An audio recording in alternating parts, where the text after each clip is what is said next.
Luz y sal, hermanos.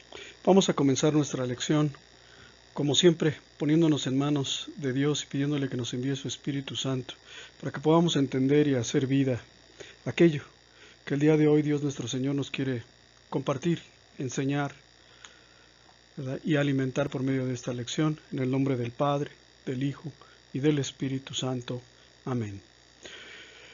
Bueno, pues sean todos ustedes bienvenidos. Vamos a ver el día de hoy nuestra lección número 19 de segundo grado, que se titula La realidad interior al exterior.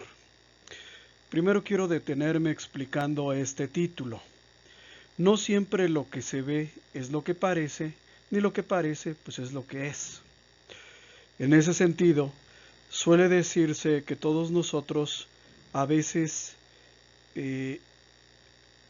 aparentamos ser de una determinada manera en el exterior, pero en el interior somos diferentes.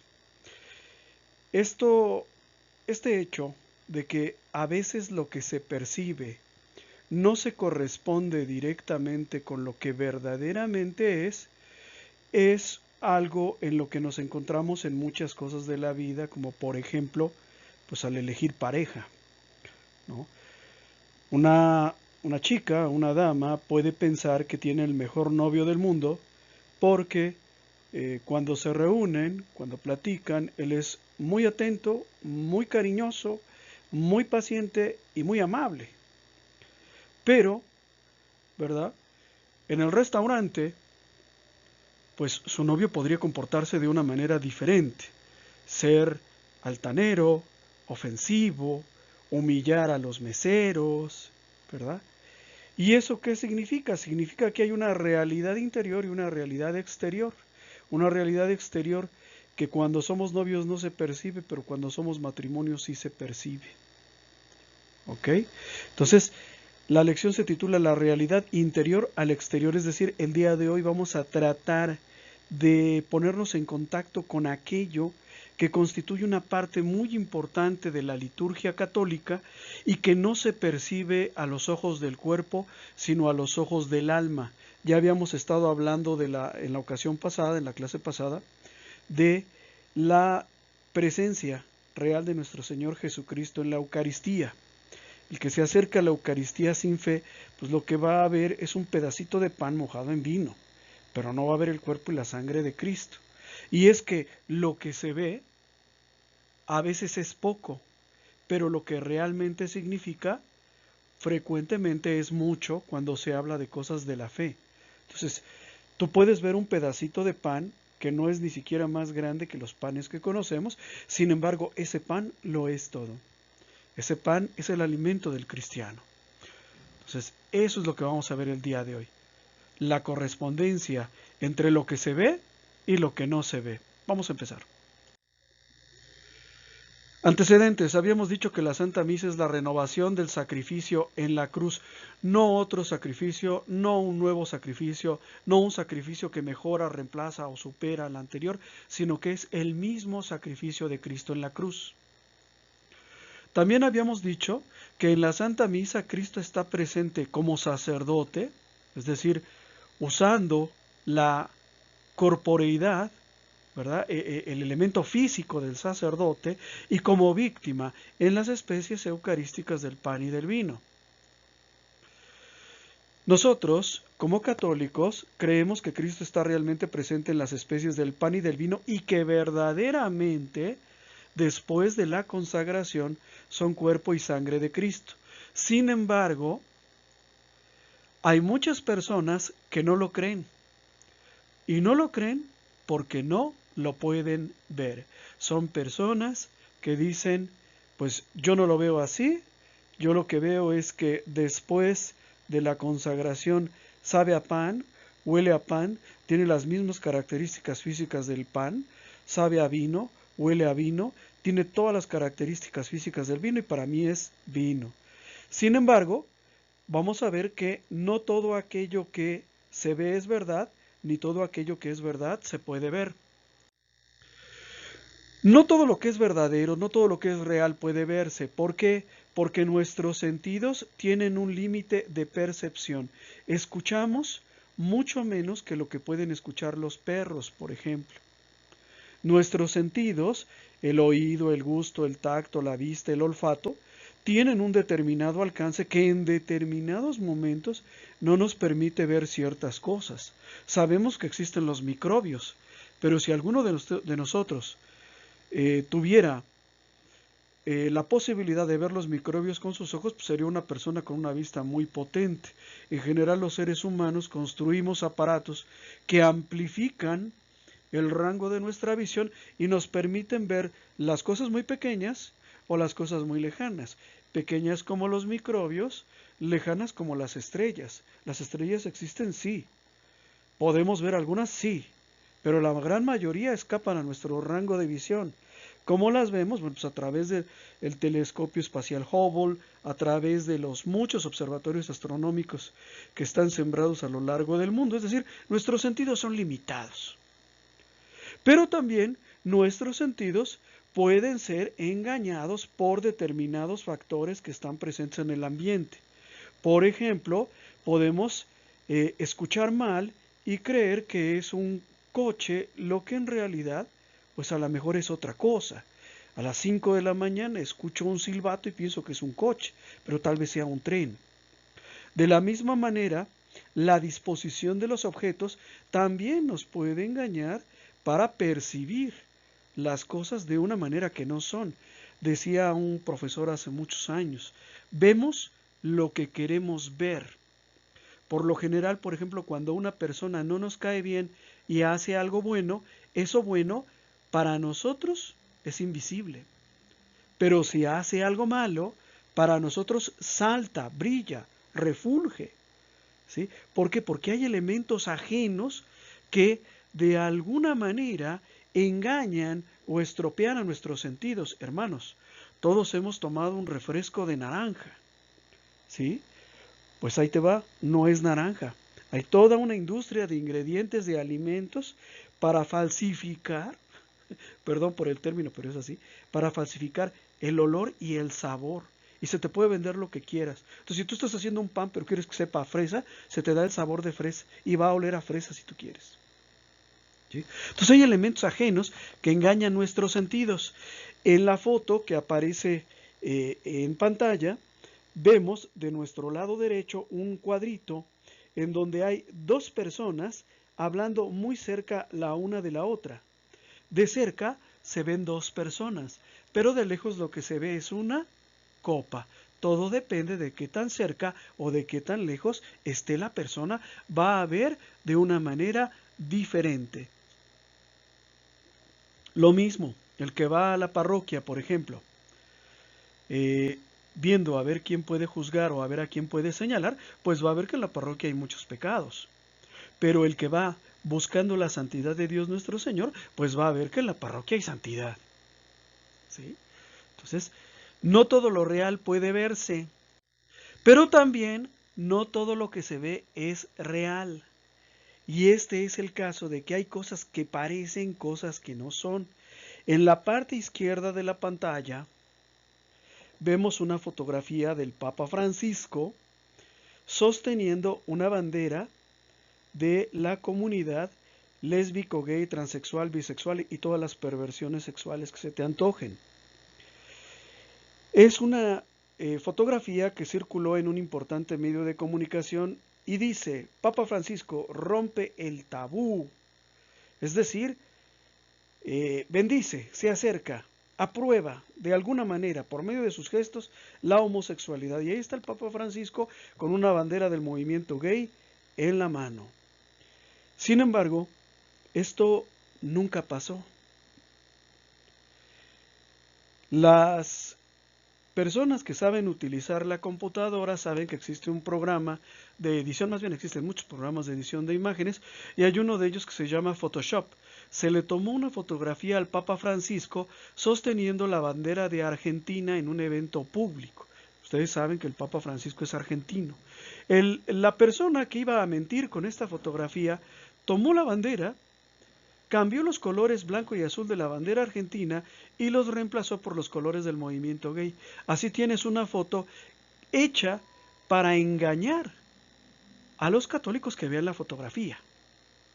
Del lado derecho tenemos otra fotografía, una de un sacerdote dando una homilía en su parroquia, y la otra de ese mismo sacerdote abrazando a una hermosa muchacha en un balneario, en una playa, ¿verdad? Esta es una falsificación. Se tomó una fotografía de un sacerdote y se buscó a una persona que se pareciera a él lo suficiente como para poder engañar a todos aquellos que no ven los detalles. ¿Y cuáles son los detalles de las fotografías que nos permiten ver que son falsas? Primero, los dientes. Segundo, los lunares en brazos, ¿verdad? Que los tiene en sus manos la persona que abraza a la muchacha, pero el sacerdote en la foto no las tiene. Los dientes, por ejemplo, de la persona, del varón, que abraza a esta simpática muchacha, ¿verdad? Pues son dientes chuecos. En cambio, el sacerdote, ¿verdad? Calumniado, porque esta foto se hizo, este montaje se hizo para calumniar, tiene los dientes pues en mucho mejor alineados. ¿Sí se entiende? Entonces, tú lo estás viendo, parece real, pero no es real. Hace unos días la DW sacó un documental sobre las fake news, las noticias falsas. Y una cosa que a mí me erizó la piel, pero que ya se puede hacer, es tomar una fotografía de una persona, buscar a una persona capaz de imitar la voz de esa persona y hacer un video en su nombre. Entonces, que no te extrañes si el día de mañana te encuentras un video del Papa Francisco diciendo barbaridades. Se puede hacer, y es la cara de él moviéndose, la cara de la persona moviéndose, es su voz, o prácticamente es su voz. Muy difícilmente un oído que no estuviera entrenado, ¿sí?, se podría dar cuenta de que no es la persona, que se falsificó todo, porque es tan bueno este trabajo que se puede hacer. Entonces, aguas con todo lo que ven. El católico no puede ir a buscar noticias en los medios mundanos, o sea, no son las agencias informativas, no es internet, no son las redes sociales. Cuando oigas una noticia y la quieras confirmar, vete a Ciprensa, vete a EWTN, vete a Cenit y ahí lo confirmas, ¿sí? Porque no todo lo que ves es real. Mucho es inventado, mucho es de utilería.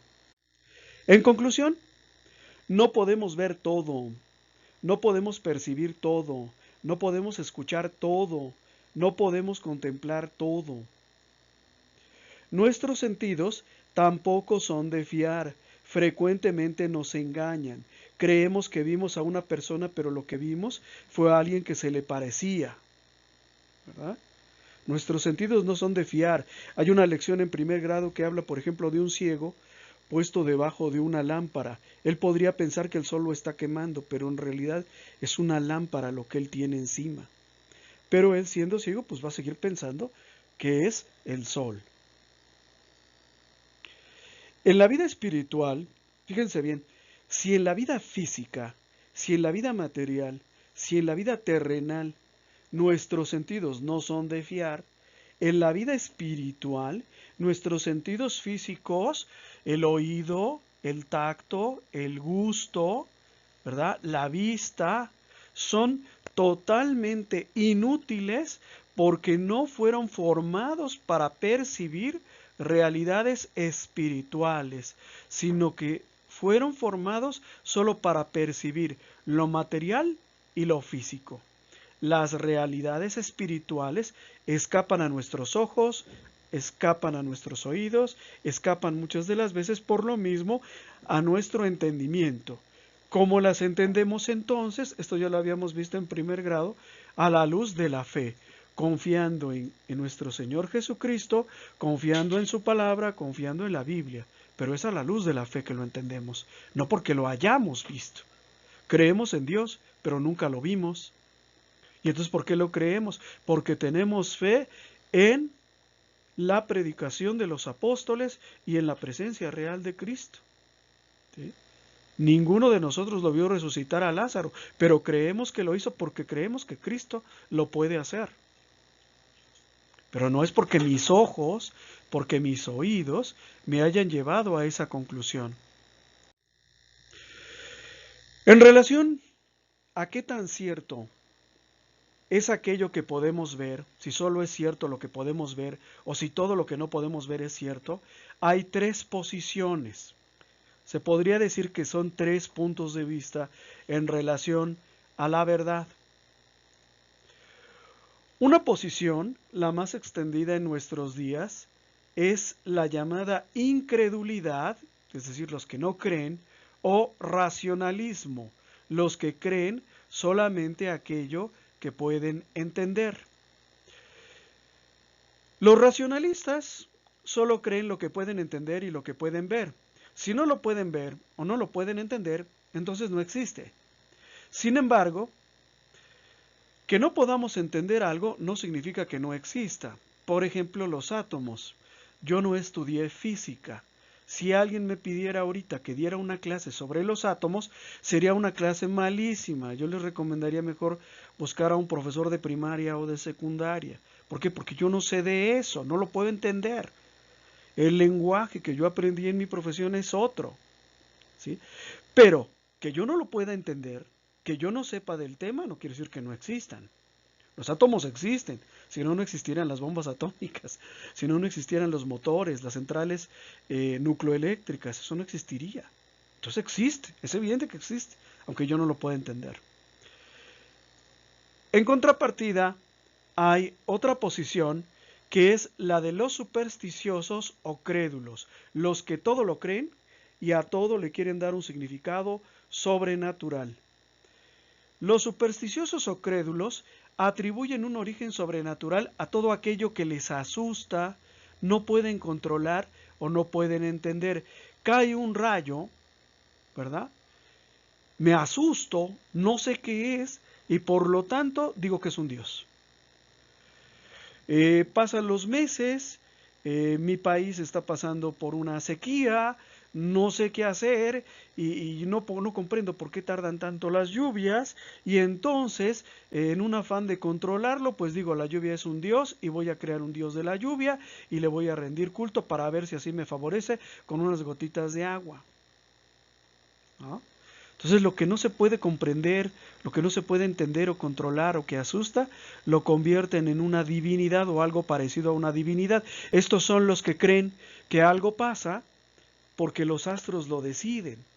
O sea, los astros no deciden ni tu futuro ni el mío. La astrología es una superstición muy común de nuestro tiempo, como el Reiki, por ejemplo, ¿verdad? El Feng Shui.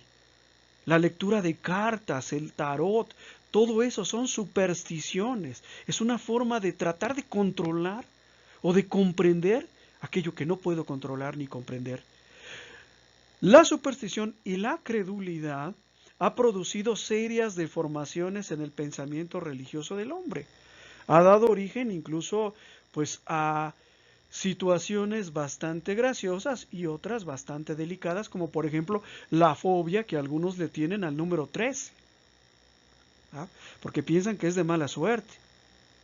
Otros, por ejemplo, se les rompe un espejo y verdaderamente están tristes porque creen que se han ganado 7 años de mala suerte. La suerte no tiene nada que ver con que haya roto el espejo.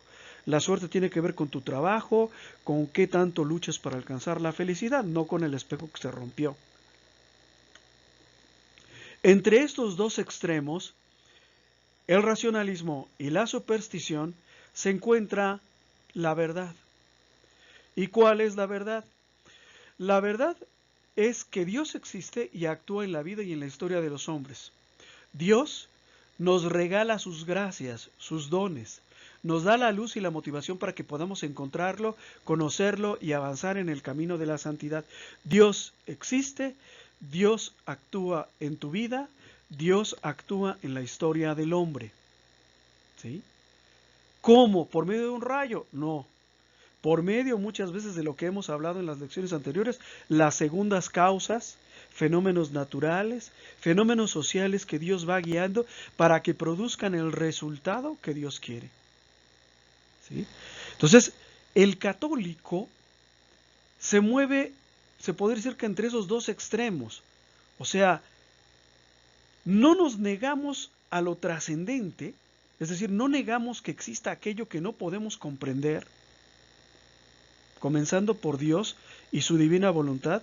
Dice la palabra de Dios: así como superan los cielos a la tierra, así mis pensamientos superan a los suyos. Es decir, no podemos comprender a Dios siempre, pero es una realidad que Dios existe y que actúa, ¿sí?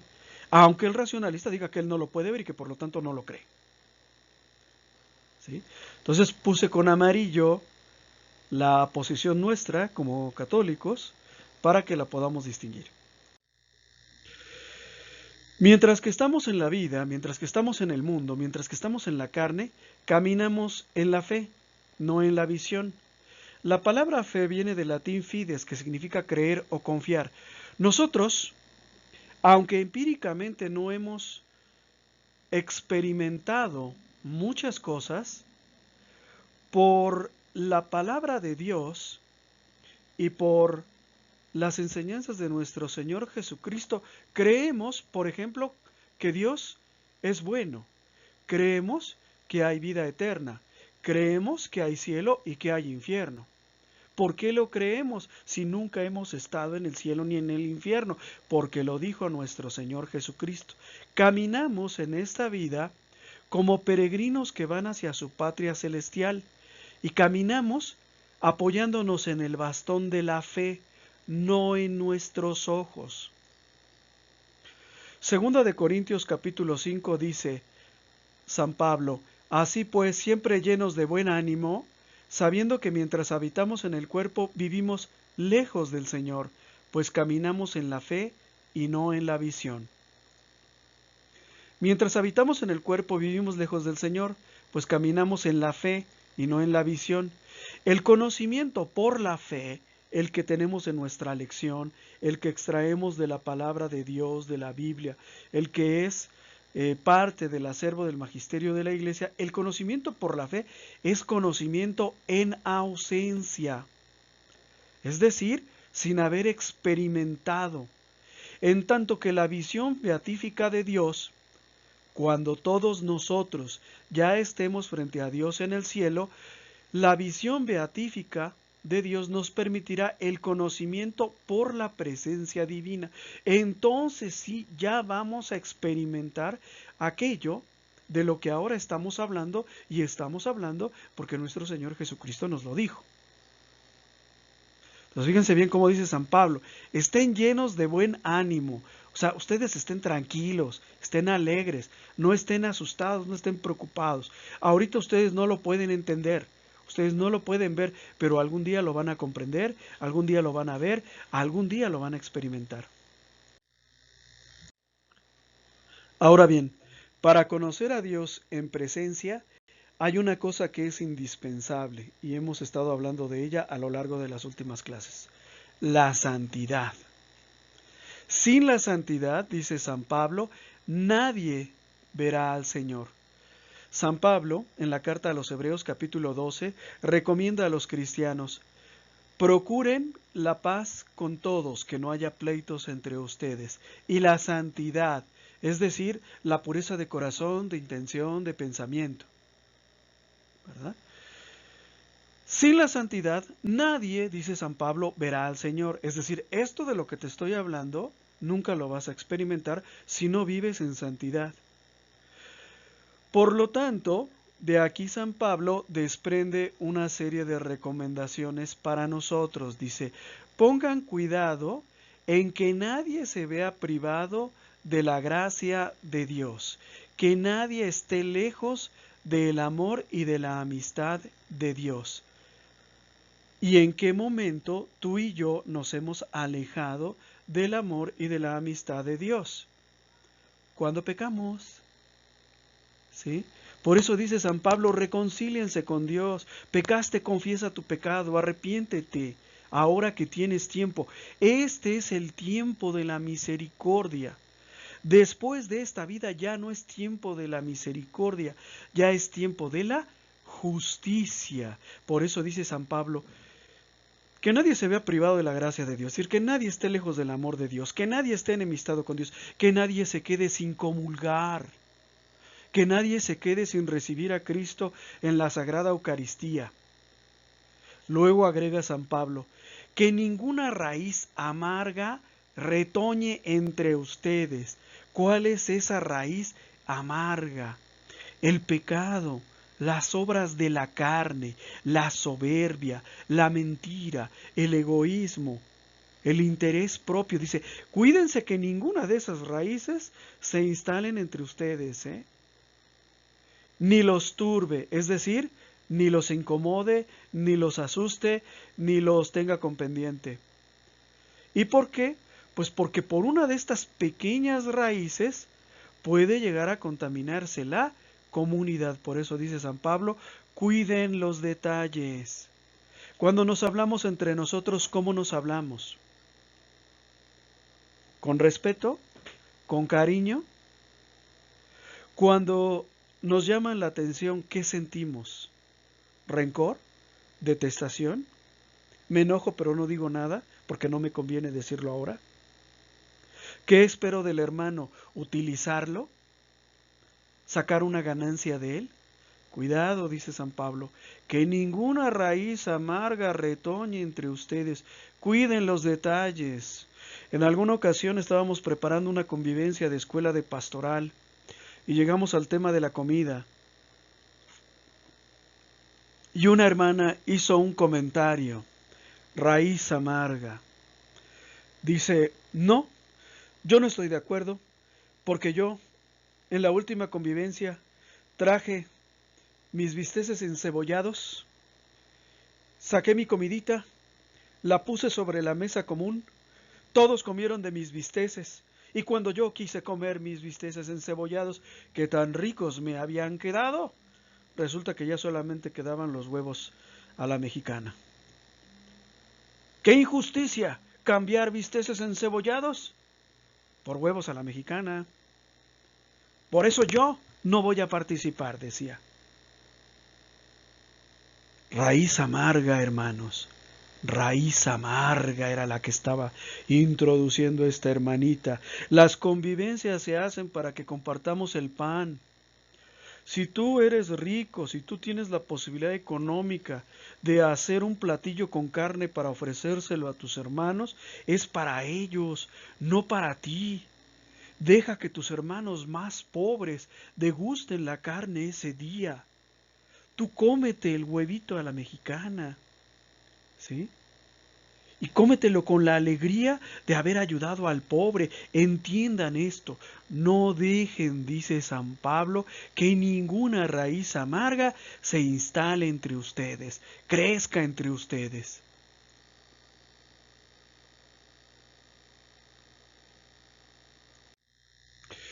En esta vida, nuestro conocimiento de los misterios divinos es necesariamente imperfecto. ¿Por qué? Bueno, pues por lo que decíamos hace un momento, ¿no?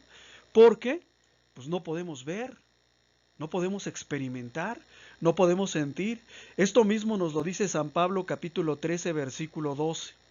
Ahora vemos en un espejo. ¿Cómo se ve en el espejo? A ver, si me miro al espejo, ¿qué veo?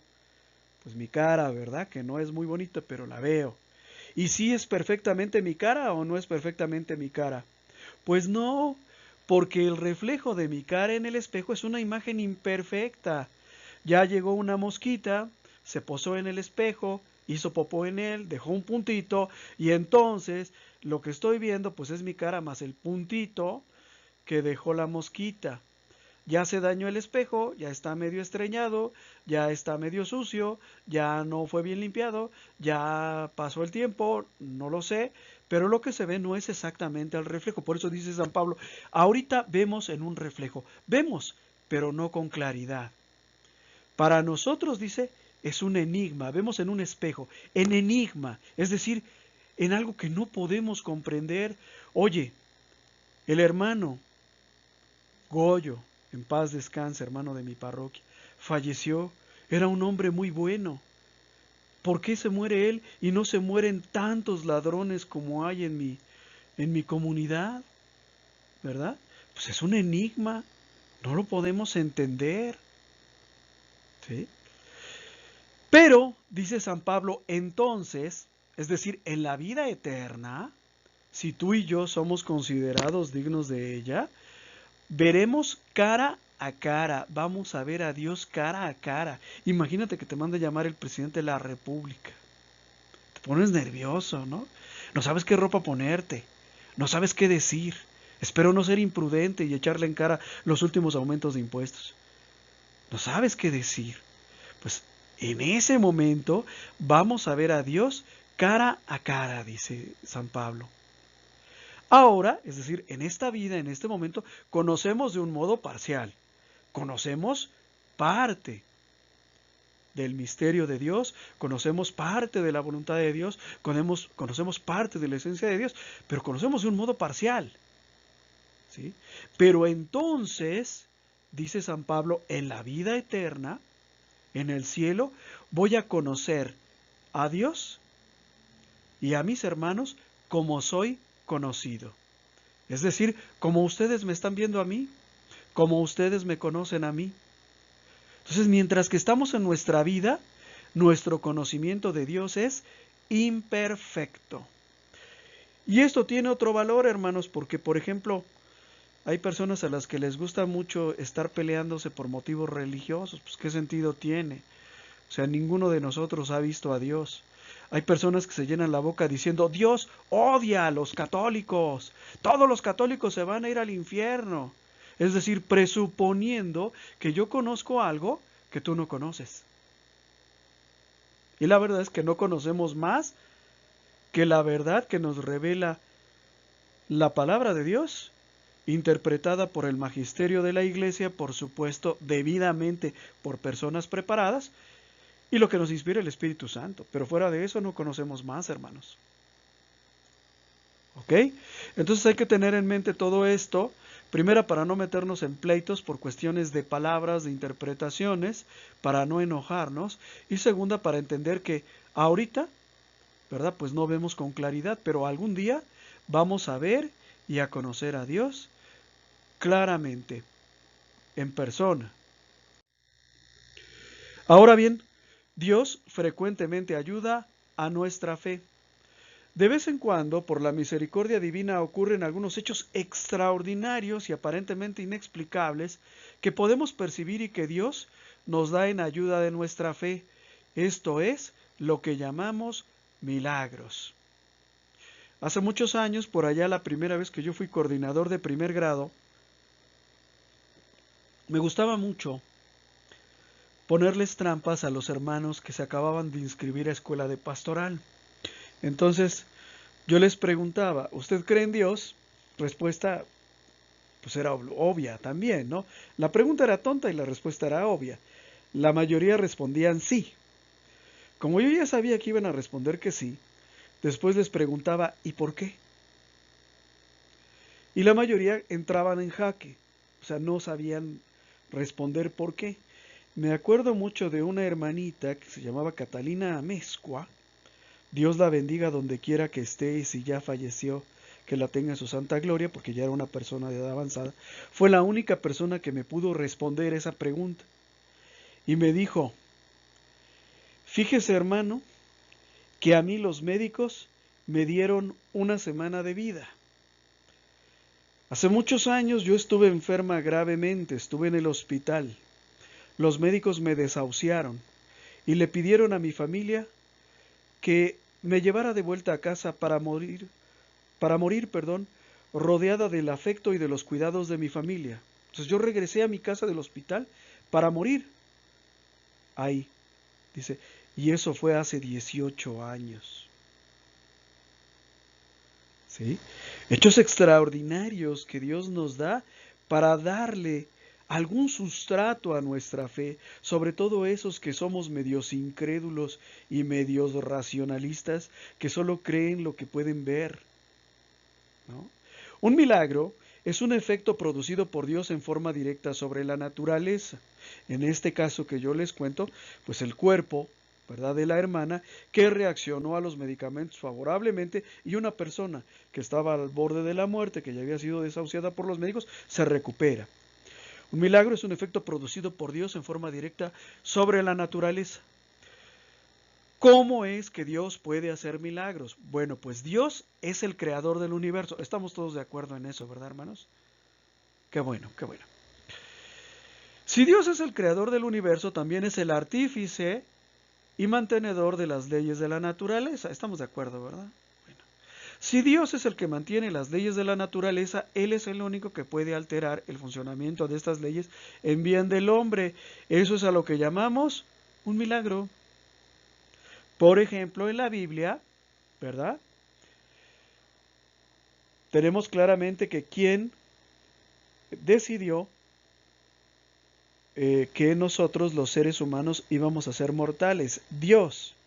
Es una de las consecuencias que tuvimos que pagar por el pecado original. Nuestra vida tiene que terminar. Dios, en su divina justicia y su divina sabiduría, así lo estableció. Si tú no crees que sea justicia y sea sabiduría, ponte a pensar en esto. ¿Qué pasaría si los grandes asesinos, los grandes carniceros y malvados del siglo pasado siguieran vivos? Un Lenin, un Stalin, un Marx, ¿sí? Un Hitler, imagínate los que siguen vivos. Por eso Dios estableció la muerte física para el hombre. Pero Dios que lo estableció como ley, también lo puede retirar. Por eso Jesús resucita a Lázaro. ¿Por qué resucitó a Lázaro? Bueno, porque amaba a Lázaro. Era su amigo Lázaro. Pero también para demostrarles que Él es Dios. Porque solo Dios lo puede hacer. Solo los milagros que se consignan en la Sagrada Escritura se consideran verdades de fe. Es decir, nosotros, como cristianos, solo estamos obligados a creer en los milagros que se consignan en la Sagrada Escritura. En el pueblo de mi mamá, hace muchos años, a un grupo de niños, que no son los niños de Fátima, sino los niños del pueblo de mi mamá, se les apareció el apóstol Santiago. Se les apareció Santiago apóstol en su caballo y ellos lo vieron. Y les dijo, niños, cuídense de la lluvia porque va a llover mucho. Ellos corrieron y se guarecieron en una cueva y salvaron su vida. Milagro. Pues sí, los niños están vivos, ya crecieron. Pero yo no estoy obligado a creer esto que me contó mi mamá. ¿Sí? Yo estoy obligado a creer solamente aquellos milagros consignados en la Sagrada Escritura o aquellos que la Iglesia acepta como milagros. Pero lo que me dijo mi mamá, lo que me dijo el vecino, lo que me dijo mi primo, lo que soñó mi compadre, eso no estoy obligado a creerlo. ¿Sí se entiende? Se los digo porque a veces hay personas, por ejemplo, que en un ejercicio de libre voluntad deciden que no van a creer en el milagro tal, ¿sí? Que no está establecido en la Biblia o que la Iglesia no lo considera como tal. Y en ese momento pues no se está cometiendo ningún atentado a la fe. Ese es el caso, por ejemplo, de las apariciones de la Santísima Virgen María en Medjugorje, lo que era la antigua Yugoslavia. Hay mucha gente que cree en las apariciones de la Santísima Virgen, los mensajes que la Santísima Virgen da en Medjugorje. Yo en lo personal no sé mucho del tema, pero sé que hay personas, inclusive agnósticas, ateos, que se han convertido a la fe católica después de visitar Medjugorje, y hay varios testimonios en internet, aunque la Iglesia Católica oficialmente no lo considera un milagro. ¿Sí? No lo considera un milagro. Entonces, el hecho de que no lo considero un milagro, pues me permite a mí descreer o pasar por alto ese hecho, no considerarlo como milagroso.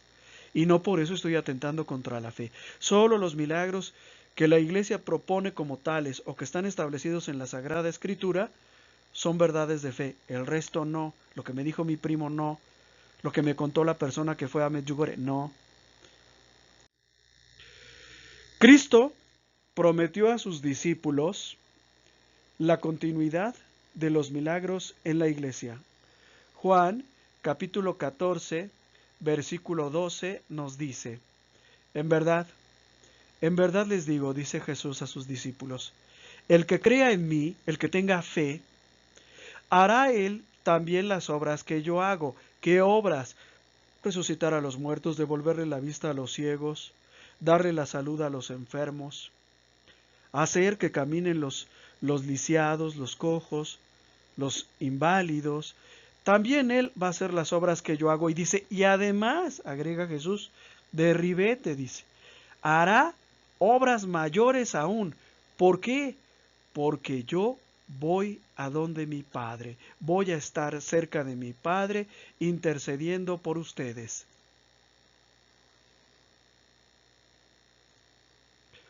Cristo intercede por nosotros ante el Padre para que se sigan realizando los milagros en la iglesia. El católico está obligado a aceptar los milagros que la iglesia exhibe.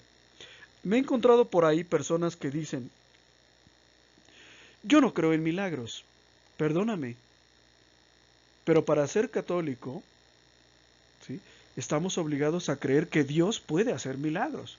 A lo mejor no crees en el milagro de que Dios me haya devuelto la salud a mí, y te estás en todo tu derecho, pero tenemos que creer en milagros. Decíamos hace un momento, los milagros que la iglesia exhibe y que las Sagradas Escrituras también consignan. Cristo dejó a su iglesia el don de hacer milagros. En Marcos capítulo 16 leemos, estas son las señales que acompañarán a los que crean. ¿Crean qué o en quién? En Cristo.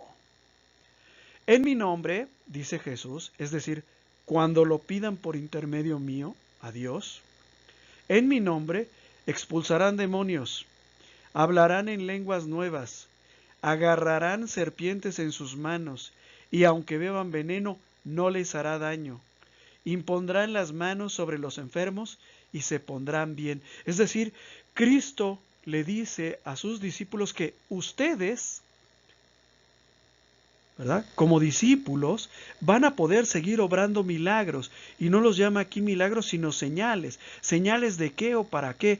Para que los otros crean, para que la fe se extienda. Todos nosotros hemos recibido del Espíritu Santo dones, y uno de esos dones es la posibilidad de obrar milagros. Yo no la tengo. O sea, yo no tengo el don de milagros, esa es la verdad de las cosas. A lo mejor estoy seguro que a mí el Espíritu Santo me dio otros dones, pero el de hacer milagros no, y el de cantar tampoco. ¿Ok?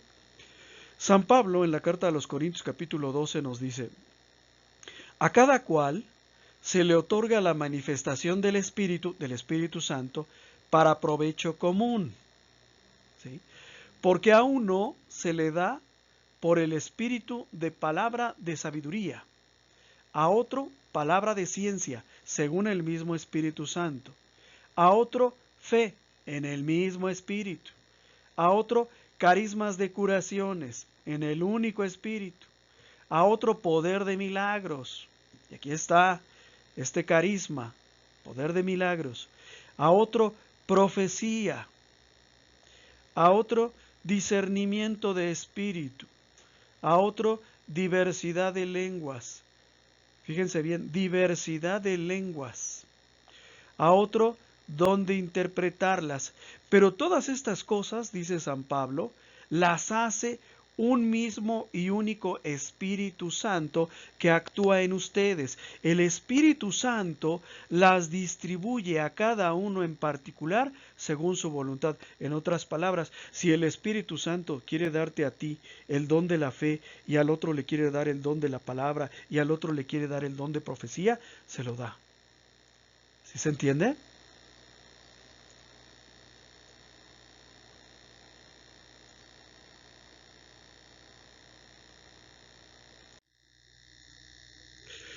¿Qué nos dice todo lo que acabamos de leer? Jesucristo nos deja el don de hacer milagros para que tengamos señales sensibles, algo que podamos ver, que nos ayuden a sostener y aumentar nuestra fe.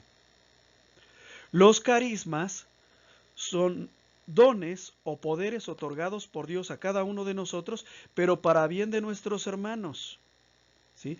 Uno de esos dones es el don de hacer milagros.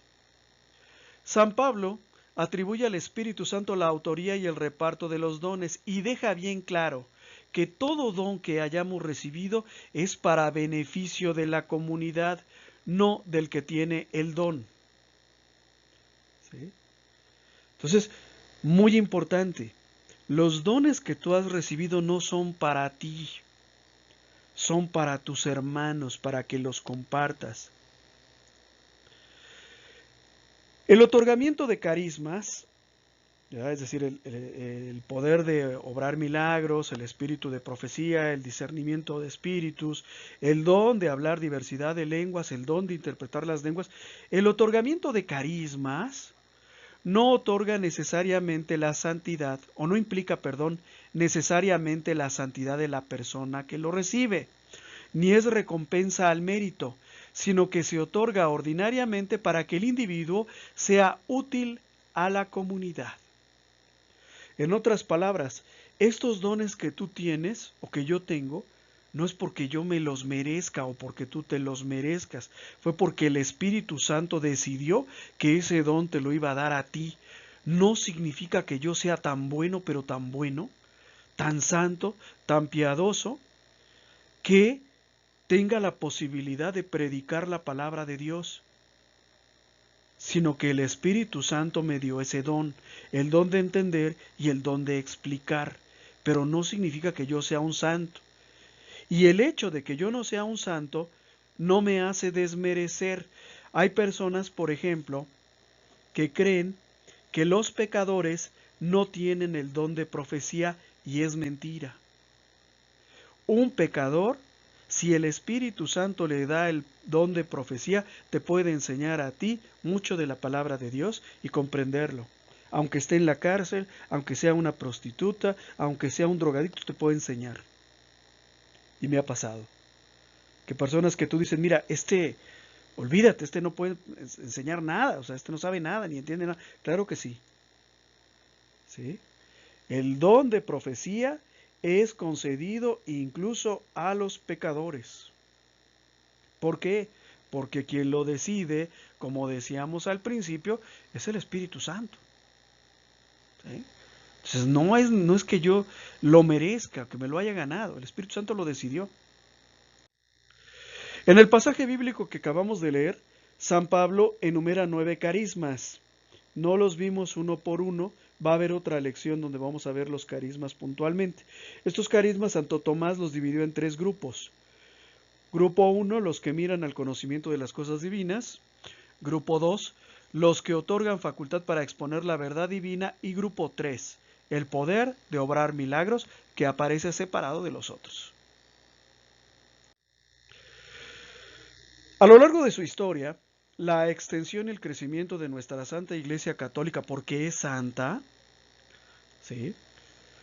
Y la Iglesia es santa porque santo es su fundador y porque santos son sus frutos. La extensión de la Iglesia Católica ha ido acompañada de milagros. Al final de esta clase nos vamos a quedar un momentito para ver qué milagros son, porque tengo que terminar, ¿sí? Marcos, capítulo 16, versículo 20, nos dice: ellos, o sea, los apóstoles y los discípulos, salieron a predicar la buena noticia de Cristo por todas partes, colaborando el Señor con ellos. Es decir, Jesús los ayudaba en su predicación, confirmando la palabra que ellos transmitían con las señales que la acompañaban. Es decir, los apóstoles y discípulos de Jesús podían hacer milagros y los milagros eran la forma, se puede decir, como Jesús firmaba, rubricaba lo que ellos acababan de decir. Entonces, recapitulando, es una verdad de fe que existen los milagros. Y no solo existen, sino que toda la historia de la iglesia está llena de milagros. Si tú no conoces estos milagros, pues es porque no conoces la historia de la iglesia. Si no tienes un libro de historia de la iglesia, yo te puedo obsequiar los 14 tomos de Daniel Robs, Historia de la Iglesia Católica. ¿verdad? Para que veas estos milagros. Y los milagros han acompañado a la iglesia en su extensión. Sí ha sido la palabra, sí ha sido el ejemplo, pero también han sido los milagros. Los milagros deben ser siempre atribuidos a Cristo. Esto es muy importante, hermanos. Cuando hablemos de milagros, debemos de hablar con corrección. La religiosidad popular acostumbra atribuir los milagros a los santos, a la Virgen María. Otros que no son milagros, pues se los consideran como un resultado de la buena suerte. Pero nosotros tenemos que hablar con corrección, como católicos instruidos que somos, ¿sí? Todos los milagros deben ser siempre atribuidos a Cristo. Todos. No algunos. No de que este fue el milagro de San Francisco de Asís, sino que todos deben ser atribuidos a Cristo. ¿Quién hace los milagros? Dios. ¿Qué son los santos? Intercesores. ¿Qué es la Virgen María? Intercesora. Hechos, capítulo 13, versículos del 12 al 13, habla de un milagro que el apóstol Pedro realizó en las puertas del templo de Jerusalén. Pedro sana a una persona, si no mal recuerdo, paralítico. El hecho de que este paralítico, esta persona que estaba postrada, que no podía caminar, de pronto se levantara y andara, pues causó cierta sensación entre todos los presentes. Pero Pedro les explica lo que acaban de ver para que lo entiendan de manera correcta. Pedro, al ver esto, es decir, al ver cómo las personas reaccionaban, ¿verdad? Frente al milagro que él acababa de hacer, porque para ellos se presentaba como que él había hecho el milagro, aunque nosotros sabemos que fue Dios. Pedro les habló y se dirigió al pueblo en estos términos: israelitas, hermanos, ¿por qué se admiran de esto? O sea, ¿por qué se turban? ¿Por qué se sienten incomodados? ¿Por qué se sienten pues de alguna manera afectados por lo que acaban de ver? ¿Por qué nos miran a nosotros? ¿Por qué me miran a mí? Como si por mi poder o por mi piedad, por mi bondad, hubiéramos hecho caminar a este hombre. Como si yo lo hubiera hecho caminar. Yo no lo hice caminar. Y entonces Pedro les explica claramente: el Dios de Abraham, de Isaac y de Jacob, o sea, el Dios nuestro, el tuyo y el mío, porque también Pedro era israelita, también Pedro era hebreo. Dice, el Dios de Abraham, de Isaac y de Jacob, no otro Dios, ¿sí? No Zaratustra, no Ra, no Osiris, no Quetzalcóatl, el Dios que tú conoces, el Dios de nuestros padres, dice, ha glorificado a su siervo Jesús. ¿Cómo lo ha glorificado? Por este milagro que tú acabas de ver. Dios ha obrado este milagro que tú acabas de ver para que tú creyeras que verdaderamente Jesús es el Hijo de Dios. Ese Jesús a quien ustedes, digo eso, lo último lo agregué yo no, pero lo digo para que tenga sentido la frase que sigue después. Ese Jesús a quien ustedes entregaron a Roma, entregaron a Poncio Pilato, y de quien renegaron ante Pilato, ¿verdad? A quien insultaron, a quien desconocieron. Cuando éste, o sea Pilato, siendo malo, estaba incluso resuelto a ponerle en libertad. Pero lo más importante aquí es esto. O sea, Dios ha hecho este milagro para glorificar a su siervo Jesús y para que tú creas. Entonces todos los milagros tienen que ser referidos a Cristo. Ahorita vamos a ver lo que pasa cuando alguien tiene el poder de hacer milagros pero no se los atribuye a Cristo. ¿Qué pasa cuando un milagro no es atribuido a Cristo sino a una persona? Imagínense que yo tengo ese poder de hacer milagros y me dedico a sanar a mis semejantes, es decir, hago lo que estábamos diciendo hace un rato, o sea, pongo a disposición de mis hermanos ese don, ese poder que Dios me dio. y me pongo a sanarlos de sus dolencias y de sus enfermedades, pero nunca les hablo de Cristo. Pues sucede lo que sucedió en el norte de México con el famosísimo niño Fidencio. Vean la fotografía que está a la izquierda. Es un hombre, es un varón, ¿sí? Pero está envuelto en un resplandor como el de la Virgen de Guadalupe. Incluso también está rodeado de una corona de rosas y también está parado sobre el ombligo de la luna, ¿sí? Y sostenido por un ángel. ¿Qué sucedió? Miren, no soy especialista en esa secta del niño Fidencio, existe en el norte de México. Se dice que al final de la guerra de 1847 entre México y Estados Unidos, el norte de México, que para ese momento ya era mucho más pequeño, estaba profundamente destrozado por la guerra. La gente estaba empobrecida. Fue una época de hambruna, fue una época de necesidad.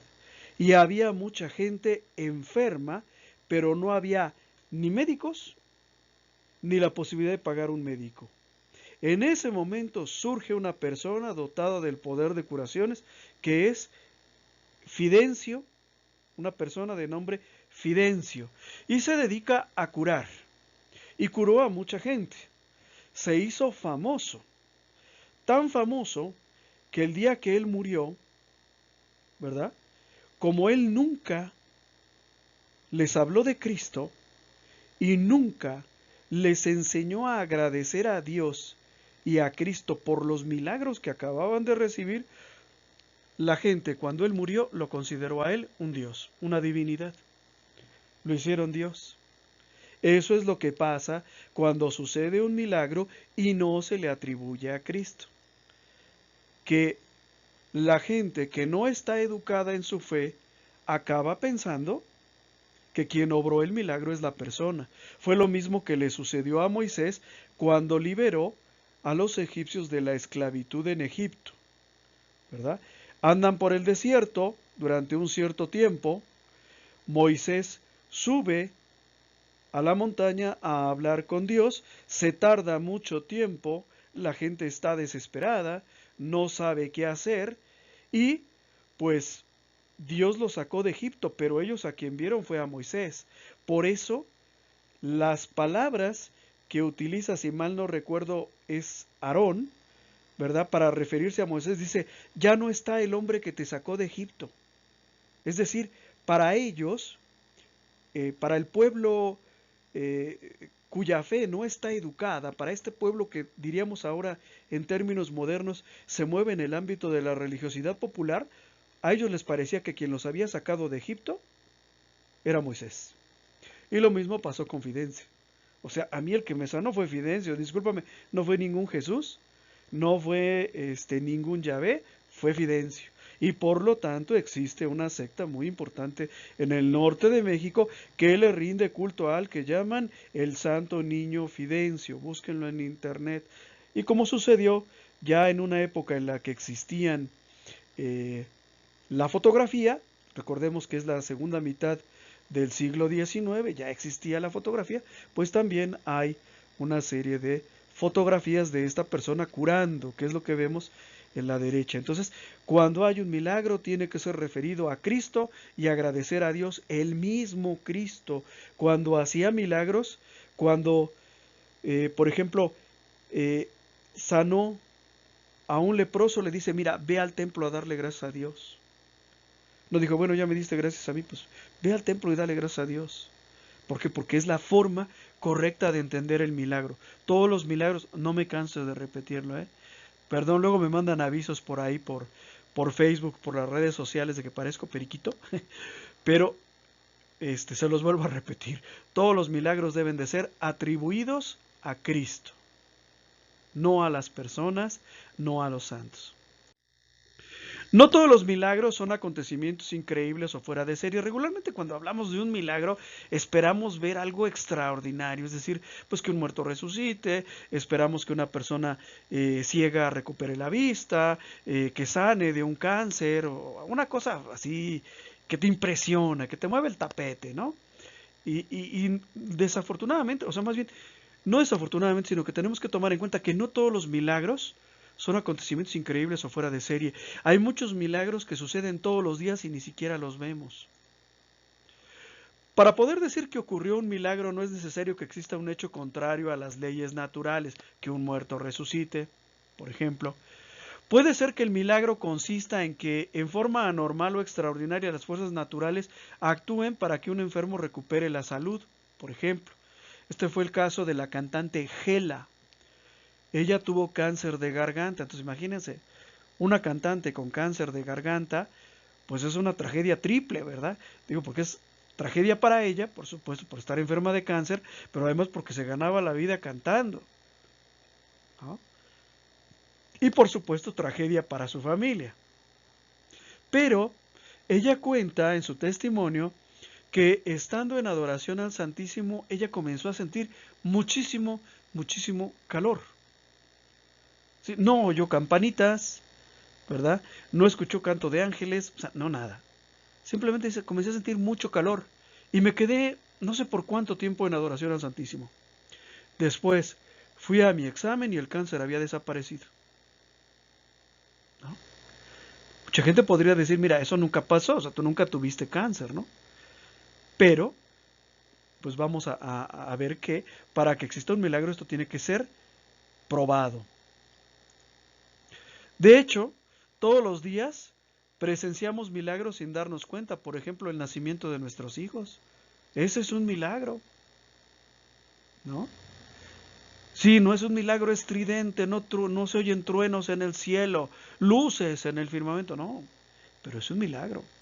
Y el que lo sabe entender se da cuenta de que allí hubo un milagro porque ahí Dios actuó. ¿Qué hicimos nosotros? No hicimos nada. Todo el mecanismo lo puso en marcha Dios nuestro Señor. Y lo que nosotros vimos, pues es el nacimiento de nuestros hijos. Pero son milagros.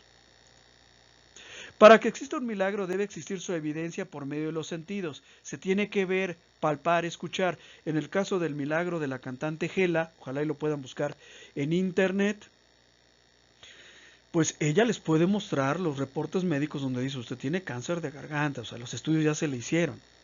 Se tiene que haber evidencias por medio de los sentidos para que exista el milagro. Si yo no tengo evidencias de que tuve un cáncer, pero vengo y les digo que Dios milagrosamente me sanó de ese cáncer, pues no puede ser considerado un milagro porque no se puede demostrar.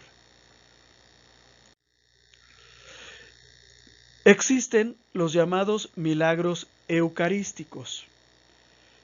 Hay un video muy bonito que incluso ya ustedes saben que la piratería está muy avanzada, ya no necesitas ni comprar el video, todo está en YouTube, que se llama precisamente Milagros Eucarísticos. Les explico lo que es un milagro eucarístico o lo que son los milagros eucarísticos. Verdades de fe, tales como la presencia real de Jesucristo en la Sagrada Eucaristía, no son milagros. ¿Por qué? Porque lo que allí ocurre, o sea, la transubstanciación, no es perceptible por medio de los sentidos.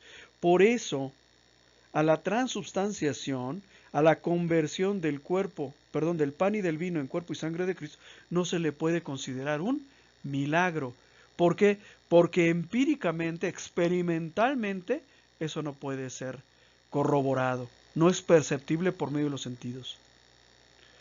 La presencia de Cristo en la Eucaristía es una verdad de fe. Los católicos creemos en Cristo y creemos que está verdaderamente en la Sagrada Eucaristía, pero no es un milagro.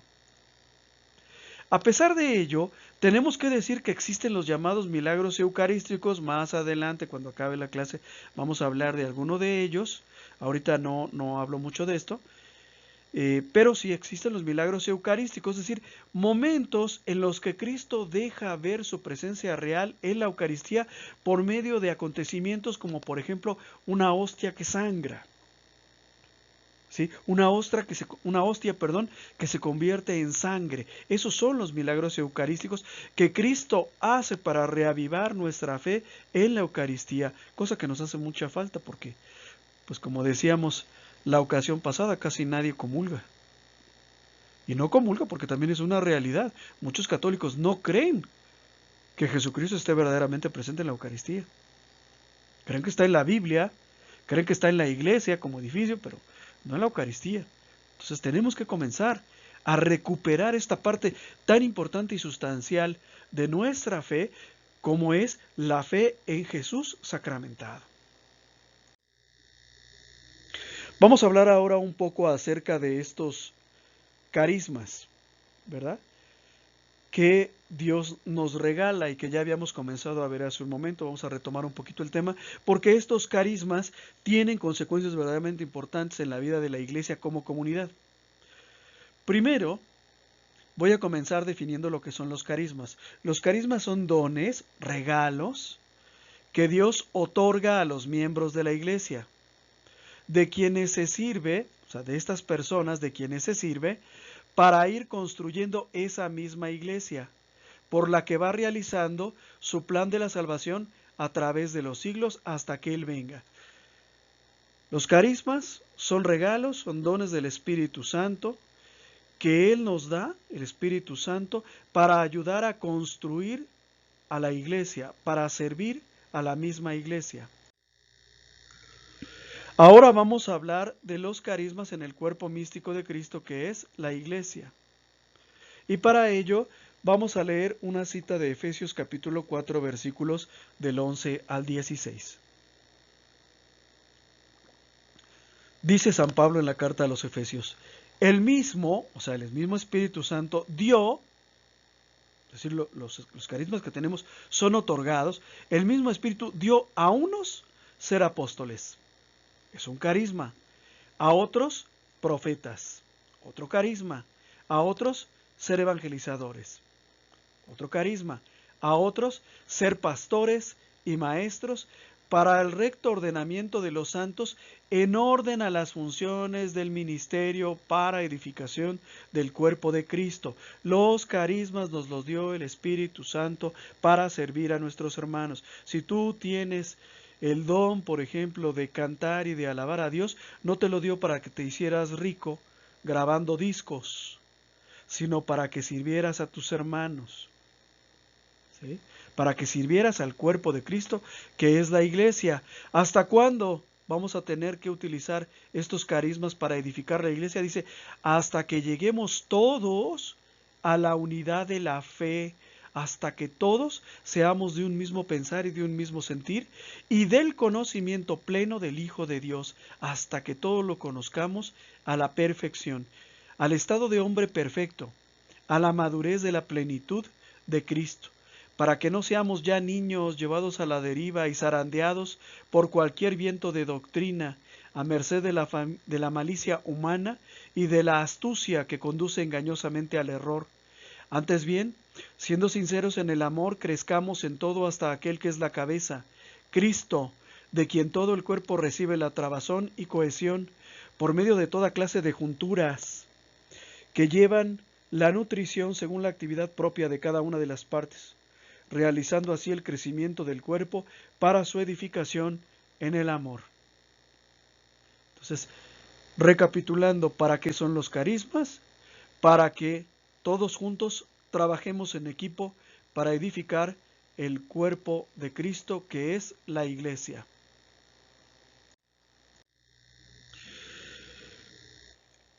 El Señor, o sea, Dios, por medio de su Espíritu Santo, no ha querido dar su riqueza total a uno solo, sino parcialmente. ¿Para qué? Para que nos veamos obligados a acudir al esfuerzo común y nunca al apostolado individual, donde necesariamente somos limitados y deficientes. Decía un hermano hace mucho tiempo, no se pueden tener todas las glorias. O sea, no puedo ser el mejor para alabar a Dios, el mejor para predicar su palabra, el mejor para llevar el primer anuncio, el mejor para la exégesis teológica. No puedo ser el mejor para todo. El Espíritu Santo no No le dio todos sus dones a uno solo, sino que los repartió entre nosotros. ¿Para qué? Para que trabajemos en equipo, para que los pongamos a las órdenes de nuestros hermanos, al servicio de nuestros hermanos, y para que nos beneficiemos de los dones de nuestros hermanos. Tristemente debo decirles que existe la envidia del bien espiritual del otro. Desafortunadamente hay hermanos que, contaminados por el mundo, todavía sienten cierta rabia, cierta tristeza cuando comprueban que alguien tiene un determinado carisma. Por ahí me los encuentro con mucha frecuencia, estas personas que sienten envidia del bien espiritual del otro. La primera vez que yo vi esa raíz amarga dentro de nuestra iglesia fue hace muchos años. Una hermana, que creo que ya les he comentado de ella, sabía salmodiar muy bien, nunca había tomado lecciones de canto. Ella descubrió ese don estando en escuela de pastoral. Y pues sí, sucedió que ya después a ella se le encargaba mucho en el servicio de la parroquia, pues cantar el salmo, y lo hacía maravillosamente. Lo hacía prácticamente como una cantora profesional de esas de ópera que luego salen en internet o en la televisión, ¿no? Pero también surgió la envidia. Y había hermanos por ahí que ya le comenzaron a poner el apodo de la María Calas, ¿verdad? Y la cantora oficial y cosas así por el estilo. Entonces, hermano, hermana, cuando veas que alguien tiene un don, no lo ataques, no lo detestes, no permitas que Satanás siembre envidia en tu corazón. Dale gracias a Dios y benefíciate de ese don que tiene tu hermano, que tiene tu hermana. Yo mismo recibo muchos escritos de hermanitos burlándose de mí porque me equivoqué en algo, porque dije algo mal, porque pronuncié algo mal. ¿Sí? Entonces, entendamos esto. Si Dios repartió sus dones, fue para que los compartamos, ¿sí? Para que nos beneficiemos los unos de los otros. Si mi hermano tiene un don, gloria a Dios, le agradezco profundamente y, ¿por qué no?, me sirvo de ese don. Hermano, eres muy bueno para cantar, por favor cántanos. Por favor crea un ministerio de canto. Todos los dones y carismas que tenemos, los tenemos que poner al servicio de la iglesia. ¿Pero cómo? Bueno, pues siempre tomando el parecer y el punto de vista de la jerarquía de la iglesia, de nuestros pastores y de nuestros obispos. El aprovechamiento de los carismas debe obedecer a planes organizados y a la dependencia de una jerarquía y a la función de una autoridad, como dice San Pablo en Colosenses 2:19, manteniéndonos unidos a la cabeza, no separado. Yo no puedo, por ejemplo, llegar a la parroquia en donde están ustedes y decirle, mire, en mi parroquia yo era catequista, yo hacía esto, así que voy a comenzar a hacerlo desde mañana. Pues no, tengo que ir y presentarme frente al sacerdote y ponerme a sus órdenes. Padre, aquí estoy, me llamo Alejandro Olvera, estudié los 13 años de escuela de pastoral, he dado pláticas prebautismales, presacramentales, prematrimoniales, de todo tipo, y bueno, pues por circunstancias de la vida ahora estoy viviendo aquí, en su parroquia, en su diócesis, y pues estoy a sus órdenes. En lo que yo lo pueda ayudar, con mucho gusto. Si el sacerdote en ese momento me dice, no, gracias, ya tenemos los suficientes catequistas, tenemos catequistas para dar y para aventar para arriba, pues ni modo.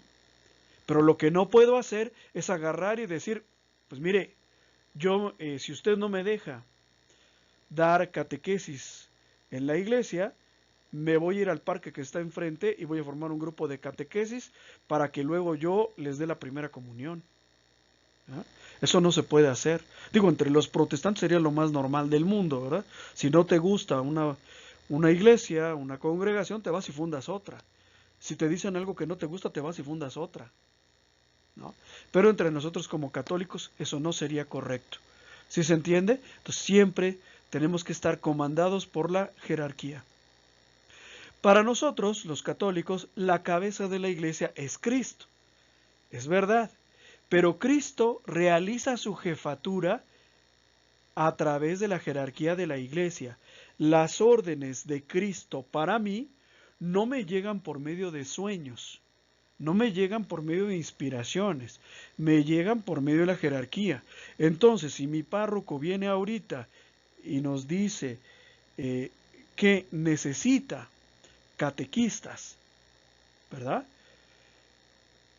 No es el párroco el que me lo está pidiendo, es Cristo el que me lo está pidiendo. Si mi obispo llega y me dice, oye, sabemos que tú eres muy bueno para cantar, no es cierto, pero sabemos que eres muy bueno para cantar, ¿nos podrías hacer el favor de organizarnos un concierto porque vamos a tener un retiro juvenil? Pues no es el obispo el que lo está diciendo, es Cristo.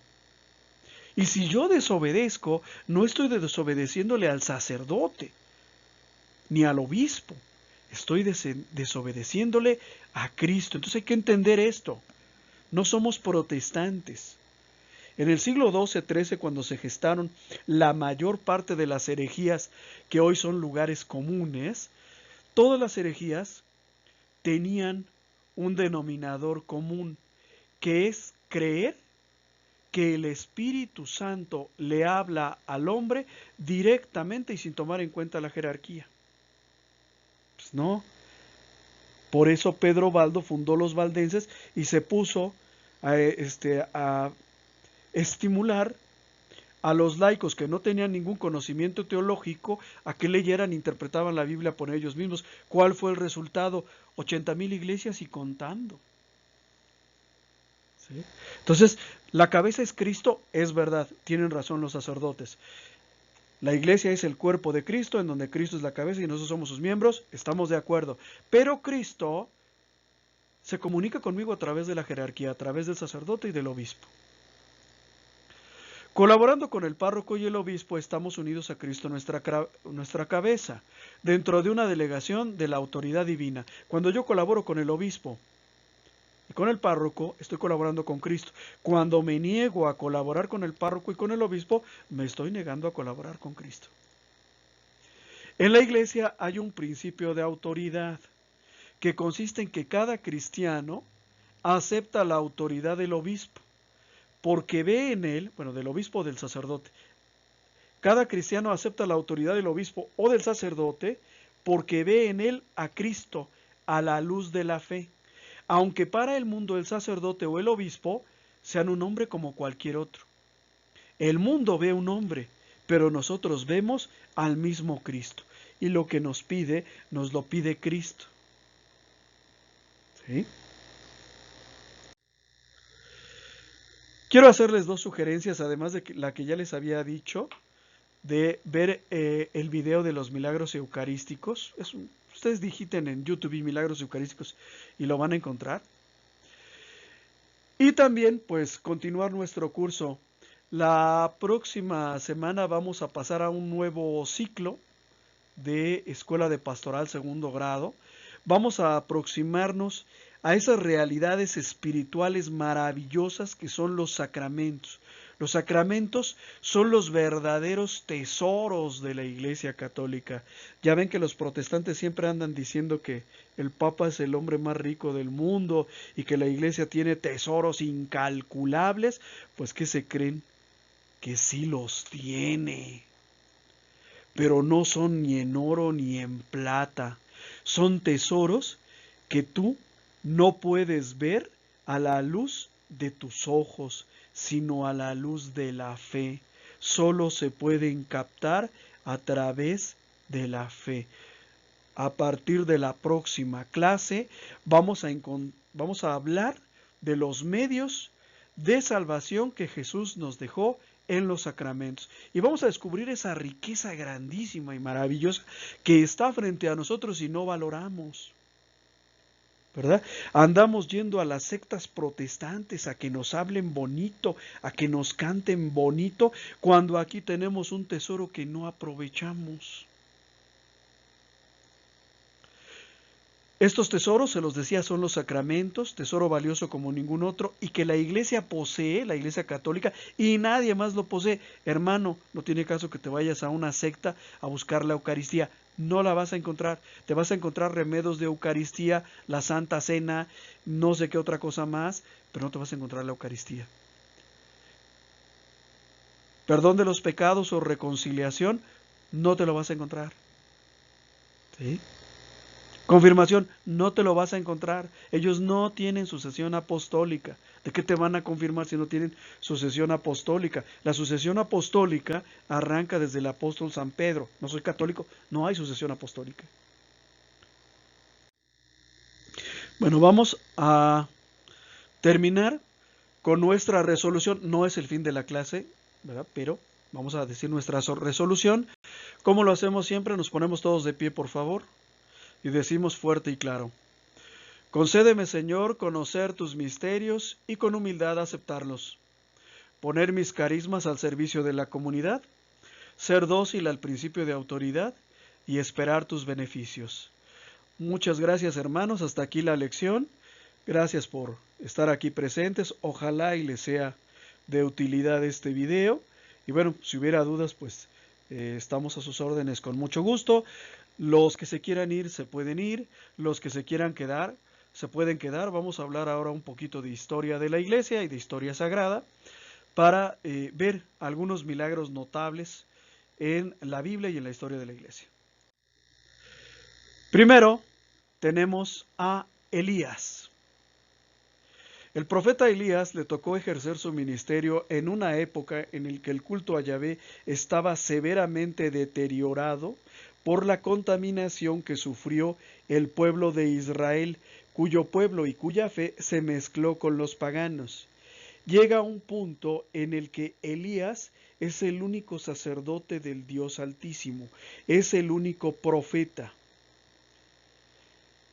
En esta situación, Elías reta a todos los sacerdotes de Baal, que eran centenares, muy poderosos por cierto, los reta a que cada uno le ofrezca un sacrificio a su Dios. Y aquel sacrificio que sea querido por Dios, que sea tomado, consumido por Dios, será el que Dios prefiere. Comienzan primero los sacerdotes de Baal, preparan al animal, lo degüellan, lo colocan sobre un altar, colocan las ramas, colocan la madera, ¿verdad? Y se ponen a danzar alrededor de la ofrenda, haciéndose incisiones en el cuerpo y cantando, sacándose sangre, desangrándose y pidiéndole a su dios Baal que baje y consuma su sacrificio, que se muestre propicio. Comienzan temprano, ¿verdad? Y están baile y baile, no me imagino cuánta sangre debieron de haber perdido en ese baile horrendo. El caso es que llega la tarde y ya van a ser de noche y pues Baal no viene, ¿verdad?, a consumir el sacrificio. No existe Baal. Todo el pueblo está reunido para saber cuál era el resultado de ese desafío. Llega el momento en que le toca a Elías. Elías manda que se haga una zanja alrededor del sacramento, perdón, de la ofrenda que él va a ofrecer. Manda que se traiga agua, que se moje al animal, que se moje la madera y que se moje todo el espacio que hay alrededor. Y se pone a hacer oración, ¿sí?, pidiéndole a Dios que le haga ver al pueblo que Él es el Dios verdadero. En ese momento desciende un fuego del cielo que consume el que consume el sacrificio de Elías. Y de esta manera Elías le comprueba a todos los que estén dispuestos a aceptar la verdad, que solo hay un Dios, que es Yahvé. Esto se lee en Primero de Reyes, capítulo 18, versículos del 36 al 38. A la hora en que se presenta la ofrenda, se acercó el profeta Elías y dijo en oración: Yahvé, Dios de Abraham, de Isaac y de Israel, que se sepa hoy que tú eres Dios en Israel y que yo soy tu servidor y que por orden tuya he ejecutado todas estas cosas. Respóndeme, Yahvé, respóndeme, y que todo este pueblo, recordemos que ya todo Israel le había dado la espalda a Yahvé, y que todo este pueblo sepa que tú, Yahvé, eres Dios, que convierte sus corazones. Cayó el fuego de Yahvé que devoró el holocausto y la leña, y lamió el agua de las zanjas. Este fue un gran milagro. Otro milagro que realizó nuestro Señor Jesucristo fue calmar la tempestad. No sé si ustedes lo recuerden, ¿verdad? Jesús se embarca en el mar de Galilea, que es un mar interior que hay en Medio Oriente, y bueno, pues se comienza a formar una borrasca, el mal tiempo. Y todos están muy asustados porque, pues verdaderamente las olas están azotando la barca. En ese momento Jesús increpa, es decir, regaña al viento y le dice: cállate. Así como ahora le dicen al cardenal Sara o al Papa Benedicto XVI: cállate, no digas la verdad, ¿verdad? Le dicen ahora al Papa Benedicto XVI: no defiendas la santidad del matrimonio. Pues así le dice Jesús a las olas: cállense. Pero se los dice en otro contexto y en otra circunstancia que no tiene nada que ver. Me acordé ahorita del Papa Benedicto XVI y del cardenal Robert Sara, porque estaba escuchando una conferencia que hablaba de ellos precisamente, ¿no? Entonces Jesús calma la tempestad. Mateo capítulo 8, versículo 27 nos habla de este milagro y concluye diciendo estas palabras: y aquellos hombres, los que estaban con Jesús en la barca y que primero tenían pues miedo de morir y después estaban contentos, aquellos hombres maravillados decían: ¿quién es este que hasta los vientos y el mar le obedecen? Los milagros realizados por Cristo son ante todo prueba fehaciente de su divinidad, sobre todo cuando aparece claro que no interviene en ello la correspondencia de voluntad humana posible. En este milagro, Jesús calma al viento y calma a las olas, ¿sí? Y eso es algo que tú y yo no podemos hacer, así que no lo intentes. Bueno, hay que tener fe, pero ojalá y sea tan grande como para eso, pero pues no cualquiera de nosotros la tiene, ¿ok? Aquí solamente quiero resaltar una cosa.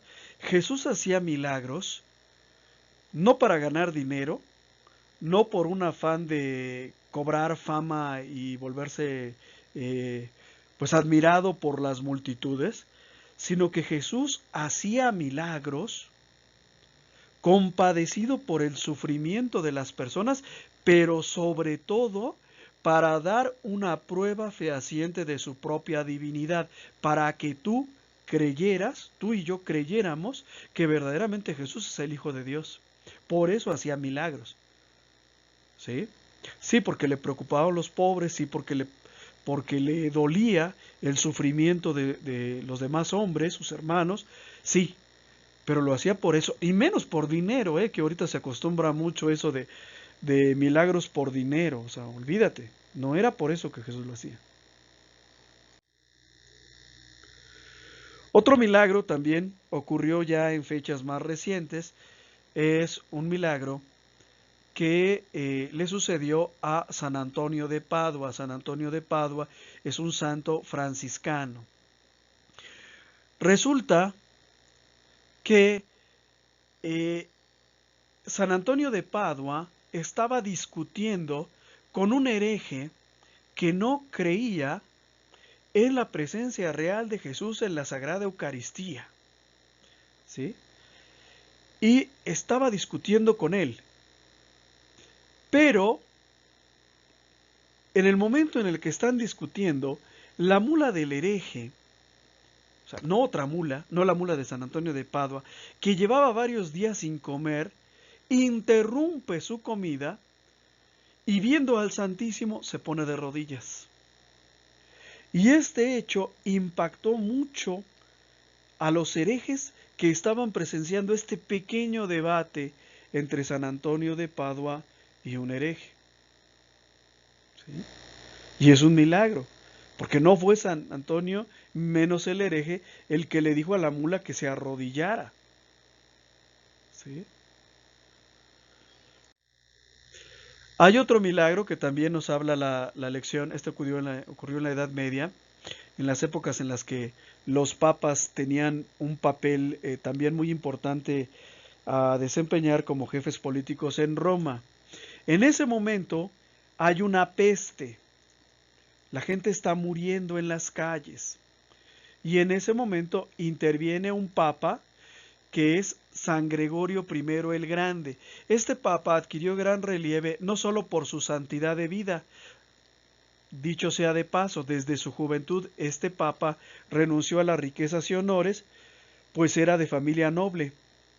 Este papa consiguió, mediante oraciones y rogativas públicas, que cesara la peste en Roma, ocurriendo el milagro de verse un ángel que envainaba una espada sobre el castillo de Adriano, que desde entonces se llama Castillo de San Ángelo, en recuerdo del milagro que ahí ocurrió. Tenemos una enfermedad, un problema de salud pública grave, la gente está muriendo. Este papa, que era un hombre santo, convoca a la comunidad cristiana. En aquellas épocas comunidad cristiana e iglesia católica eran exactamente lo mismo, a rezar, ¿verdad?, a hacer oraciones y a pedirle a Dios. Y en ese momento surge esta aparición de un ángel en el punto más alto del castillo de Adriano, que ahora se llama Castillo de San Ángelo, envainando, es decir, guardando una espada, la espada con la que estaba castigando a la ciudad de Roma. Y eso está plasmado aquí. Este es el castillo de San Angelo, visto de lejos, no parece una edificación muy grande, no se dejen engañar, no es el que está al frente, es el que está a la izquierda arriba. Arriba hay una escultura que recuerda precisamente ese milagro. Esa escultura es un ángel envainando su espada. ¿Ok? Otro milagro también muy importante para nosotros como mexicanos, yo también soy, últimamente me han dicho que no soy mexicano porque no adoro al presidente de México y que solo los que le aplauden y los que consienten sus estupideces lo aman y por lo tanto si yo no lo amo pues soy un mal mexicano y no merezco llamarme mexicano, soy prianista, corrupto, ¿qué más me han llamado? Chayotero, etcétera, etcétera. Pues no, también soy mexicano y como mexicano también soy guadalupano. Y la aparición de la Virgen de Guadalupe en 1531, hace 500 años, bueno, casi 500 años, también se le considera un milagro.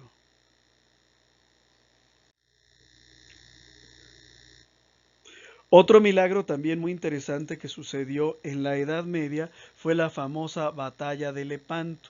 Esto, híjole, no consulté bien la fecha, pero debió haber sido por ahí de los 1400.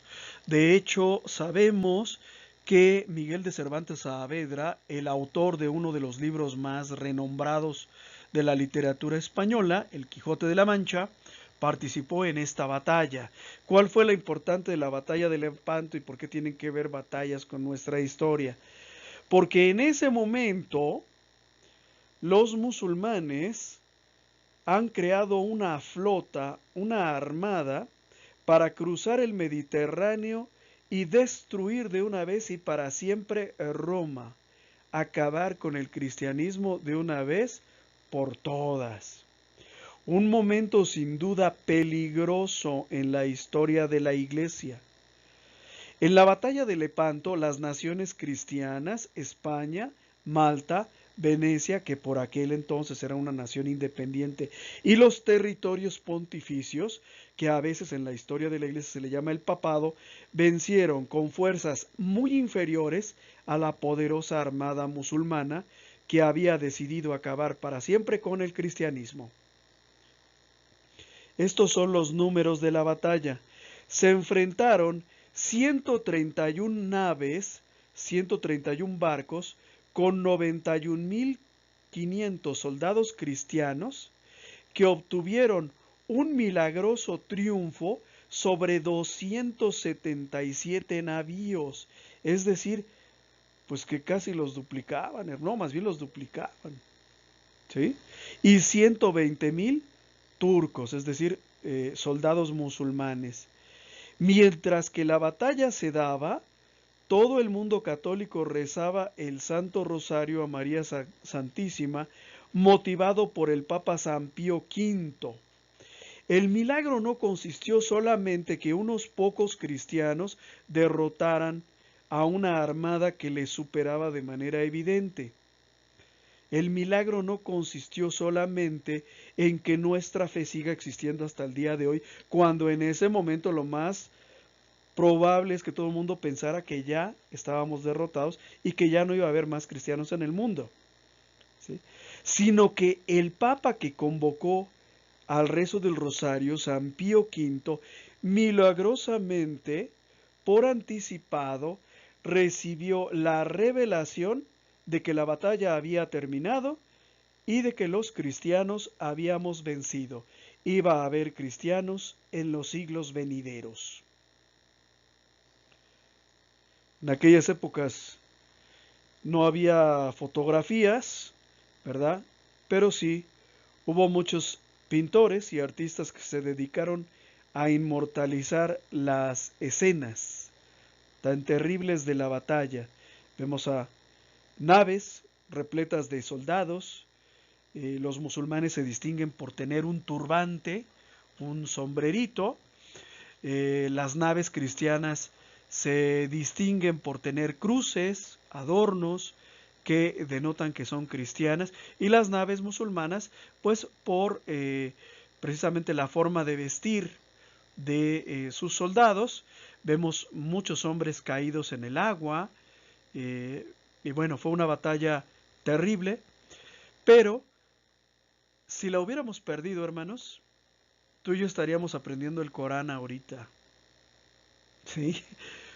Las mujeres estarían con su burka, ¿verdad? Tapadas de pies a cabeza, ¿no? Y estaríamos viviendo en otra situación totalmente diferente.